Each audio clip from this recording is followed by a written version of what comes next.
Hello guys, welcome to my channel. This is the 26th tutorial in this course, and in this tutorial we'll be talking about padding, and we'll be seeing how we can apply few properties that allow us to have padding in a div tag. And I have a file opened up in my text editor. It's called padding.html, and as you can see in the styles section within the head section of this file, I have applied a few rules to the div element, and I have a border which is 2 pixels thick and is sorted in type, and then I have used 4 properties: padding top, bottom, left and right, but I haven't given any values.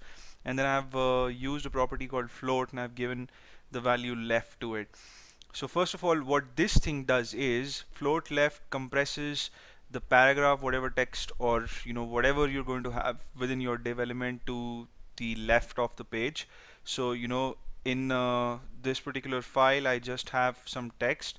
So as you can see, I have two headings in the body, and the first heading is an H1 heading, and it's the name of one of my favorite poems, Invictus. And the second heading is an H3 level heading, and it's also in italics by William Henley. And then inside the div element I've got the verses of the poem. Now let me show you how this file looks when I open it in Google Chrome. This is how it looks. So this is what I meant, when you use float left, this entire thing which was supposed to span the entire page is now compressed towards the left, and you can see that the border extends till the last character of the longest sentence in the poem. you know so what padding is, padding is basically the space between the content of the element and the border of the element. So if suppose you want some space here between the full stop after scroll and the border, or the text and the left border, or the text and the top border, or the text and the bottom border, then you would use padding. So we want some space on all 4 sides. That's why we are going to give values to all 4 properties. So let's have a padding of 10 pixels.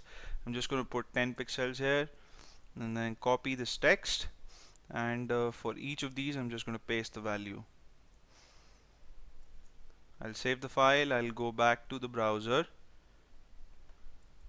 and refresh, and there we go. We now see that it's much easier to read the contents, and if you're using fancy fonts, then it becomes sort of essential to have padding, because otherwise it becomes very difficult to read the text.